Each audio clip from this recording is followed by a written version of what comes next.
Seattle. I am so happy to be here on this quintessentially Seattle day, a rainy day in November, to say to all of the people of Seattle, this is your city, and I am delighted, beyond delighted, to be your next mayor. Have you ever supported defunding the police? Mayor Howe? No. Candidate Wilson? Yes. So the new mayor of Seattle, Katie Wilson, is a 42-year-old woman that never graduated, and she used to be a barista. That's exactly the kind of motherfucking mayor that I want for my city. That's exactly the kind of mayor I want. 41 years old, dropped out of college, never held a real job for any period of time, has lived off of her mommy and daddy in their basement up until 40, never owned a car, rides a bicycle. She's a community organizer, making $75,000 a year now, living in a one-bedroom apartment with her husband. They can't afford their bills with their child because he also doesn't have a job. Her mom and dad still cover her bills and daycare for her child, and you just made her the mayor of Seattle.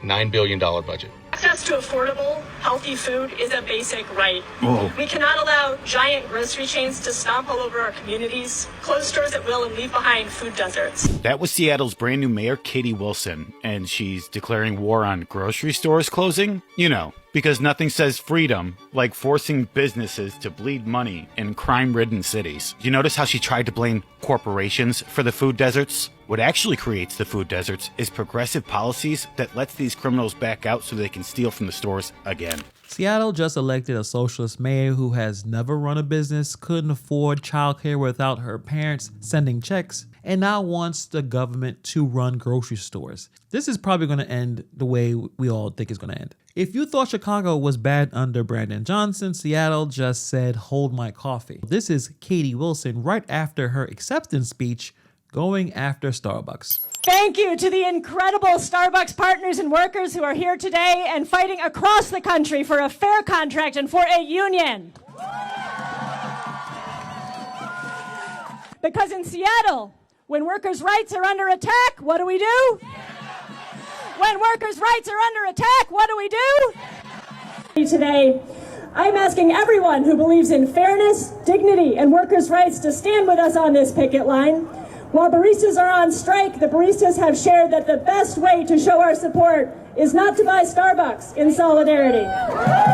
So Seattle is already in trouble, but somehow voters said, let's try something completely wild. They elected Katie Wilson, a Democratic socialist with zero management experience, never managed a massive budget, never had employees depend on her. But the city is already dealing with high crime, homelessness, retail collapse, and empty downtown streets. Therefore, putting someone with activist energy in charge of a collapsing city, that's like putting someone who can assemble a chair from IKEA in charge of building an entire house. How do you think it's going to go? And I understand why people vote for Katie Wilson or Zon Manda here in New York City. A lot of people are desperate. They're tired, they're frustrated, and they're fed up with corporations buying everything up while regular folks can't even buy eggs without checking their bank app first. So they think, you know what, let's stick it to the corporate fat cats. Let's vote for the person who was yelling at the CEOs of Amazon and Target and Walmart. Let's get that person to run the entire city. But what they don't understand, and what they're going to learn the hard way, is that big government is actually worse. Corporations are aggressive and they can be annoying. They can overcharge. They can try to find ways to sneak by certain things, but they cannot kick down your door. They can't necessarily empty your bank account and call it a public service. But big government can. They think that they're voting for justice, but what they really voted for is in a government that grows bigger, hungrier, and louder, while their wallets will become smaller. They want to punish the CEO class, but they accidentally handed the city to people who think every solution to every problem is another tax, another ban, and another program that costs money no one in the city actually has. It's not rebellion. It's not really sticking it to the system. It's signing up for a system that sticks it right back at you. So let's talk about Katie Wilson. You don't need Wall Street experience to be a mayor, but you have to, I think, should have run something. So what is Katie Wilson's resume? going to be a learning curve. There's going to be a learning curve for anyone becoming the mayor of a major city. But in a lot of ways, when I think about the kind of experience that I have and that I built up over my 14 years of coalition building, community organizing, working with City Hall, that kind of experience is, in certain respects, a lot more valuable and relevant to the job of mayor than if, for example, I was off leading a Fortune 500 company. Activist, organizer, barista, boatyard helper, apartment manager, apparently pretty briefly. A candidate backed by parental checks. We'll talk about that later. That's not really a mayor of a city energy. But I guess Seattle voters were impressed anyway. She's about to look at Seattle's multi-billion-dollar budget the same way kids look at a touchscreen to say, ooh, what does that button do? So comparing to Chicago wants to raise taxes out of desperation. Katie Wilson wants to raise taxes out of habit. She's pushing for wealth tax, corporate tax, digital ad tax, capital gain taxes, payroll taxes, and government-run grocery stores.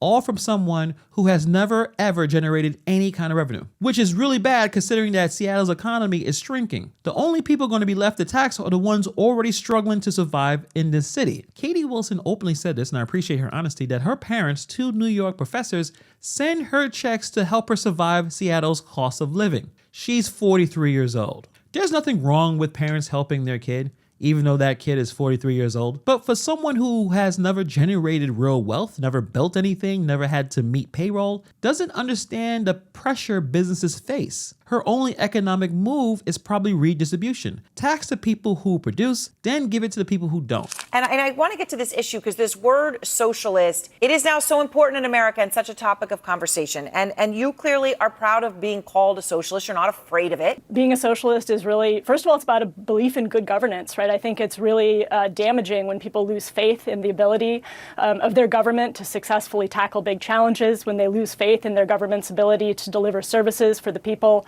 And so I'm really excited to get to work to make sure that the city of Seattle is delivering for people and that we are responsive and communicative and doing the things that people want their government to do for them. Seattle isn't Chicago. It has a smaller tax base, a shrinking business core, and even fewer safety nets.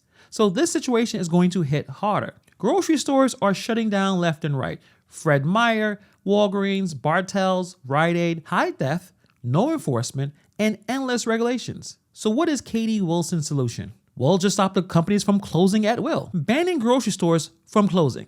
Access to affordable, healthy food is a basic right. We cannot allow giant grocery chains to stomp all over our communities, close stores at will, and leave behind food deserts.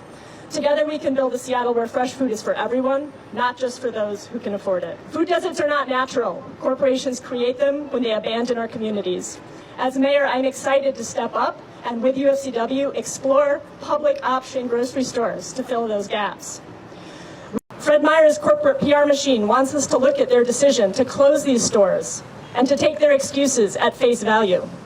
They want us to think it's about crime and poverty and what they like to call regulatory burdens, which means high wages and strong labor standards.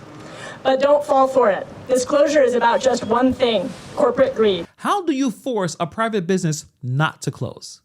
What kind of nonsense is that? I mean, think about it for 2 seconds. A store is losing money. People are stealing everything that's not nailed down. Insurance premiums are skyrocketing. The city won't prosecute shoplifting unless you steal enough to fill a U-Haul. And the mayor's answer is basically, nope, you stay right here because I said so. That is not economics.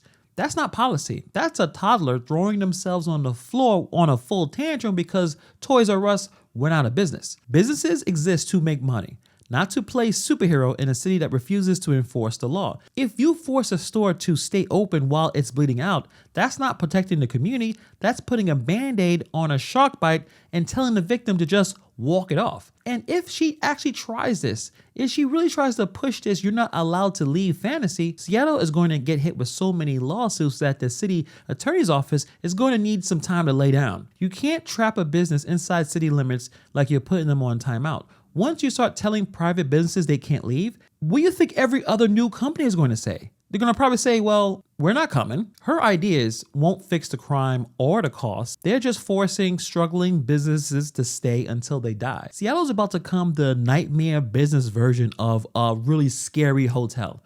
You can check out anytime you like, but you can never leave. Katie Wilson is taking over a city on life support. They have tons of problems. They have over 33% office vacancy. Tech workers are leaving. Retail is in full collapse. There's a fentanyl epidemic. Violent crime rising, commercial real estate is crashing, downtown is empty, Chicago is messy, but Seattle is brittle right now. Mayor Brandon Johnson is definitely fumbling the playbook right now. Katie Wilson might not even know the game. Chicago still has a population in some industry. Seattle is already losing both. So this isn't soft mismanagement. This is an ideological experimentation in real time. So we'll see what happens. She's leaning a whole lot on ideology. So if Katie Wilson puts all of these ideas to play, what's going to happen is the taxes are going to get higher, prices are going to get higher, businesses are going to close, there's still going to be empty storefronts, fewer jobs, and a shrinking middle class with no new investment. So if Seattle hasn't hit the bottom yet, it will in due time. But let me know what you guys think about this story in the comments below. And if you haven't subscribed, hit the subscribe button as we get to 150,000 subscribers. Appreciate all of your support. And if you want to check out my second channel, Hannibal is Rising, you can check out that. That link will be in the description box below. Thank you for taking time to watch this video, and I'll see you guys in the next video.